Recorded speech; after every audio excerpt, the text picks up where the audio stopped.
Добро вечер. Председателката Силјановска Давкова препознава моментум во Европската Унија во однос на проширувањето, а подготвена е и да иницира средба за да се изгради национален консензус. Во вечерашното само интервју таа оцени дека клучен ќе биде крајот на септември, кога Европската Унија ќе презентира стратегијата за проширувањето. Едната варијанта е самите органи на ЕУ да превземат нешто или па све заедно. Другата варијанта е ова што велите вие, ние да посегнеме или мојот советник има различни видувања, господинот Тилев. Предлогот е преку закон. Закон за заштита на идентитетот. Добро. Значи, тоа би биле некои законски црвени линии. Ние немаме смисол за почитување на црвени линии, тоа сме го докажувале, многу лесно црвеното станувало бело. Спремна сум повторно и сега во потрагата на овие решенија и во превземање на проактивна улога, како вели господинот Рокас, нели, не гаранции, туку активности и предлози, да, имаме, но ние и досега сме давале. Клучниот момент е 30 септември. На 30 септември, за прв пат, Европската комисија ќе излезе со извештај. Што, како се замислуваат чекорите во новата во проширувањето и всушност тоа ќе биде она на што прво Црна Гора ќе помине, моделот ќе се гради. Потоа следниот месец во октомври ќе заседава Европскиот совет за истите прашања, значи тоа се моментите што нам ни се важни. Македонија е една од предводниците во реформите, но без уставни измени не може да го направи клучниот исчекор во евроинтеграциите, порача еврокомесарката Марта Кос на состанок на економско-социјалниот комитет во Брисел. This needs leadership and it needs the building of trust with all 27 our member states. And this was my message last week in North Macedonia. Who is here from North Macedonia? Welcome. A country which is advancing fast on growth plan reforms and is one of the top performers in this area, but needs to enact agreed constitutional change to be able to bring the same dynamic to the enlargement negotiations. Законот за правична застапеност го вжешти парламентот. Пратениците од албанскиот опозицијски блок, кои имаат Бадентерово мнозинство, бараат тој да се стави на гласање. Власта тврди дека се е согласно деловникот. Опозицијата со процедурални забелешки не дозволува да се одложи гласањето и да се продолжи со другите точки на дневниот ред. Подпредседателката Бендевска ја прекина седницата, а за незиното продолжување најави дека пратениците ќе бидат дополнително известени. Значи, председател на собранието го прекршил овој член од деловникот со тоа што тој го пролонгира гласањето, требаше да го одреди часот и денот за гласање и сите ние да сме тука, иако сме тука и бевме. И во претходната седница се одредува и датумот и часот на одржување на гласањето. Како ние можеме да поминеме сега без одредувана датумот и часот на одредување на гласањето? Значи, експлицитно пишува тоа. Еве, ако се реферираме на правилникот, тоа пишува правилник, точка. Можете да го прашате поранешниот председател на собранието колку седници останале незатворени во мандатот кога сте биле владеачко мнозинство заради волја на председателот преку членот 170. Така да, нити ќе извршите притисок, можете само да забавувате.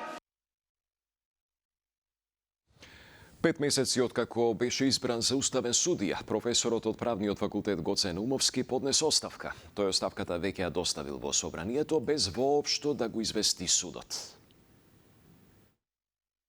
Уставниот судија Гоце Наумовски поднел оставка од судиската функција директно до собранието, но за тоа не ги известил ниту судот, ниту председателот Дарко Костадиновски. Првиот човек на Уставен за Канал 5 потврди дека за оставката на Наумовски дознал од телефонски разговор со собранискиот спикер Африм Гаши, откако судијата не се појавил и на денешната седница без никакво образложение. Го барале на телефон со часови, но не одговарал на повиците. Од Уставниот суд соопштија дека до нив не е доставена официјална информација за оставка, а официјална потврда не е пристигната ниту од собранието. Од Законодавниот дом пак за Канал 5 потврдија дека оставката на Наумовски е стигната кај нив. Председателот на Уставен суд Дарко Костадиновски за Канал 5 вели дека за него и судот причините за оставката не се познати, а додека официјално не ги добие, нема да даваат дополнителни коментари.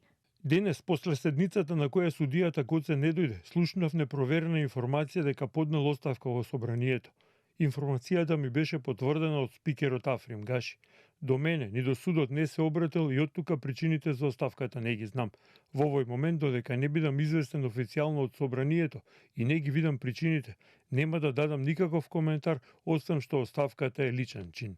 Отсуството на Наумовски беше причина што Уставниот суд и денеска не можеше да одлучува за иницијативите на Левица и Демократи за оценување на уставноста на делови од изборниот законник поврзани со платеното политичко рекламирање. Според Костадиновски, сега одлука за изборниот законник ќе се носи штом се избере нов уставен судија, а оставката ќе ја отежне работата на судот. По заминувањето на Наумовски, Уставниот суд ќе остане со 7 судии од вкупно 9.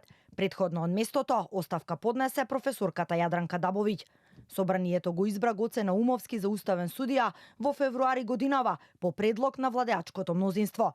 Наумовски е професор на катедрата по римско право на правниот факултет Јустинијан I, а пред изборот беше советник на премиерот и е брат на поранешниот вице-премиер за европски прашања Васко Наумовски. 6 мина се обвинети, а уште 33 ќе одговараат со казнени налози во случајот со незаконско подигнување брзи кредити преку злоупотреба на туѓи лични податоци. Основното обвинителство Скопје соопшти дека осомничените користеле лажни исправи и внесувале невистините податоци во системите на финансиските друштва за да добијат кредити на име на други лица. Во информатичкиот систем на повеќе оштетени финансиски друштва внесувале невистините податоци за кои секој од нив знаел дека не се вистинити и дека се постигнати со дејствија од други кривични дела. Во измамничката шема, според обвинението, учествувал и вработен во Фондот за здравство, кој на останатите им ставил на располагање податоци кој предходно ги обезбедил преку електронскиот систем на институцијата. Најголемиот дел од обвинетите действувале во периодот од 2022 до јуни 2024. Според обвинението, четворица од нив прибавиле противправна имотна корист од над 2,5 милиони денари, додека останатите со поединечни действија дополнителни над 650.000 денари. Полицијата почна да лови несовесни возачи на тротинети 2 дена по стапувањето во сила на новиот закон. Камерата на Канал 5 забележа дека се уште има малолетници кои користат тротинет, но и зголемено присуство на полиција на улиците. Дејан Трајковски. Старите навики натаму се гледаат: брзо возење меѓу пешаци во спротивна лента, а речиси никој не го турка тротинетот за да премине улица, па останува да се види дали казните ќе ја разбудат и поттикнат совеста кај возачите на тротинети.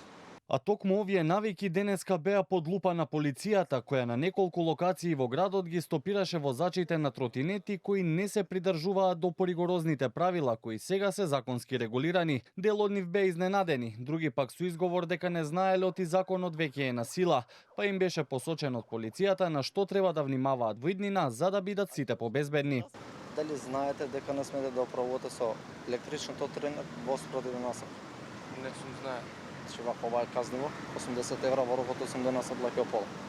Со електричен тротинет на коловоз не смете да управувате со електричен тротинет. Треба на велосипедска, доколку нема на тротоар. На тротоар е, значи, до 6 км на час. На 20 на велосипедска не смеете. Се одзима тротинет. Денеска ќе ве предупредиме во иднина да се знае.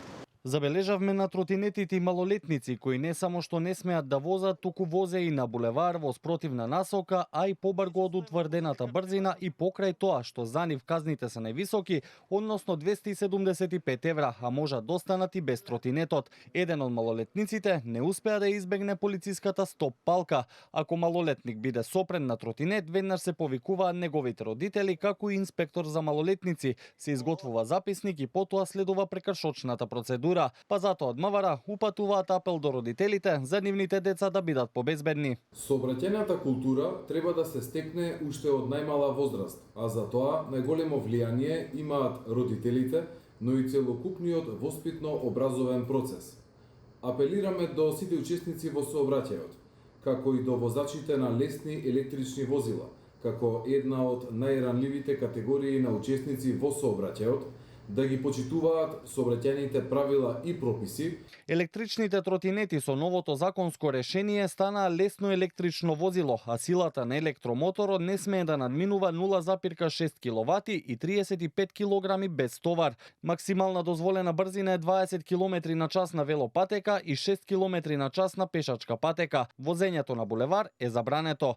Не смее да се превезуваат други лица, во спротивно и тој што вози, а и тој што се превезува ќе треба да платат по 100 евра казна. Воено тротинетот не смее да се вози при минување на пешачки премин. За опасноста што ја носат овие превозни средства пред се по самите возачи говори статистиката на итната медицинска помош, од каде посочуваат дека во просек 3 лица завршуваат во итна медицинска помош по падови. Тоа беше се. Пријатна вечер.